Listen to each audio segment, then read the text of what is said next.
Besoj që mirëbesimi që kemi në njërën anë dhe në anën tjetër vullneti I qartë për të arritur marrëveshje për president, duhet të na bëjnë optimist. Tash e keni parasysh që Republika e Kosovës funksionon me presidentin e detyrë, me qeverinë e detyrë, por natyrisht edhe me deputet të cilët e kanë dhënë betimin, por së shpejti do duhej që edhe ta kenë shtëpinë e tyre përkatësisht Kuvendin e Republikës, por kjo nuk do të jetë e qëndrueshme pa një marrëveshje për president apo presidentit të re, dhe për këtë ne po përpiqemi maksimalisht. Nuk janë në radhë të parë interesat e ngushta, as ambicjet individuale,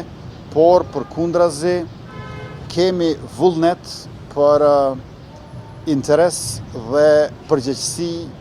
shtetërore e demokratike, pra për kreun e shtetit, përkatësisht